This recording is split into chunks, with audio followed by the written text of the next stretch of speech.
C'est bon, ça tourne? Ok, bon, si tu crées pas de contenu pour vendre ton offre à étiquette, que ce soit du service, de l'accompagnement, du coaching ou autre, bah déjà, qu'est-ce que tu fous? En 2026, ça va être compliqué pour toi. Et si tu crées du contenu, je vais te donner un ingrédient hyper simple, mais que très peu de gens ont vraiment conscientisé. Et cet ingrédient, si tu l'ajoutes à certains de tes contenus, tu pourrais rentrer beaucoup plus profondément dans l'inconscient de ton prospect et dans son quotidien. Et donc derrière, booster à fond cette fameuse phase de nurturing, le moment où le prospect consomme ton contenu avant d'acheter. Et par conséquent, tu l'as compris, booster ton taux de conversion, booster tes ventes naturellement. À la base, je suis venu dans le jacuzzi pour enregistrer cette vidéo, mais en fait, il est beaucoup trop chaud, je suis en train de crever. Premier degré, j'aurais préféré que ce soit un bain froid. Du coup, je vais sortir parce que j'en peux plus et je vais t'expliquer ça derrière sur ma terrasse. Bon, alors si t'as compris ce que j'ai dit jusque-là, alors concentre-toi, écoute les prochaines minutes parce que tu risques d'apprendre un truc vraiment value pour ton business. Par contre, si t'as rien compris ce que j'ai dit, alors là, tu peux clairement quitter. Ça veut dire que soit tu n'es pas entrepreneur en ligne, soit tu n'as pas d'offre à étiquette, que ce soit du service, de l'accompagnement, du coaching, etc. Bon, pour ceux qui sont restés, rentrons dans le vif du sujet très concrètement. Bon, déjà, je pense que c'est aujourd'hui inutile de le rappeler, mais au cas où, si tu as un business en ligne et que tu vends une offre à plus de 1000 euros, il est en 2026 impossible de réussir, ou en tout cas d'être leader sur ton marché si tu n'as pas une stratégie de contenu organique. Que tu fasses des pubs, que tu n'en fasses pas, que tu fasses que du bouche à oreille, peu importe. C'est trop important parce que c'est ce contenu organique qui va créer ce fameux phénomène de nurturing.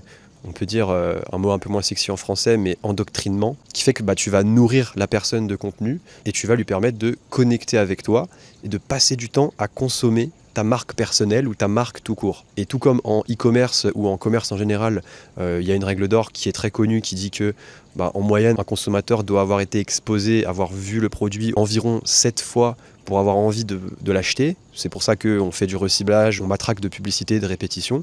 Et bien exactement de la même manière, si tu vends une offre digitale à étiquette à travers ta personal brand, tu dois faire en sorte que tes prospects passent du temps avec toi, à travers justement tes contenus. Bref, tes contenus peuvent être des contenus courts ou des contenus longs, notamment sur YouTube, notamment à travers la vidéo que je suis en train de te faire en ce moment même. Mais ce que je veux te partager dans cette vidéo, c'est qu'il existe un type de contenu que tu peux proposer de temps en temps, qui fait que mécaniquement, tes prospects vont encore plus consommer ta personal brand indirectement, sans regarder tes vidéos, et que tu vas petit à petit t'immiscer encore plus dans leur vie personnelle.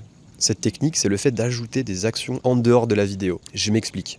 Donc ça peut être très simple, un lead magnet, donc un document à consommer après la vidéo. Mais en vrai, ça, on connaît tous et c'est pas ça qui fait vraiment la différence. Ce qui fait vraiment la différence, c'est quand tu motives ton prospect à adopter un nouveau comportement ou changer une habitude dans sa vie, en dehors évidemment du contenu que tu es en train de proposer.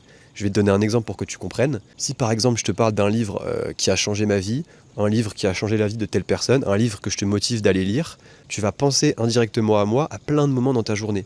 À chaque fois que tu ouvres le livre, à chaque fois que tu es en train de le lire de temps en temps, une fois que tu refermes ton livre, et pourquoi pas à d'autres moments quand tu penses directement au livre. Bon, au bout d'un moment, ça devient un peu du subconscient, mais quand même. Autre exemple, si par exemple je te partage dans une vidéo ma routine de productivité, ma manière de bosser, ma manière d'être focus, et que je te montre que concrètement, je remplis un formulaire à chaque heure de travail où je note ce que je fais, j'auto-évalue rapidement l'efficacité de ma session de travail selon moi, et j'évalue également à quel point ce que j'ai fait c'était utile pour mon business. Si je te donne derrière ce formulaire pour que tu puisses le remplir à toi aussi et gagner en productivité, à chaque fois que tu vas bosser, que tu vas deep worker et que tu vas accomplir des tâches et que tu vas être fier de toi, tu vas littéralement penser à moi. Donc voilà, c'est bien de créer du contenu, de donner de la valeur, de partager de l'authenticité, etc.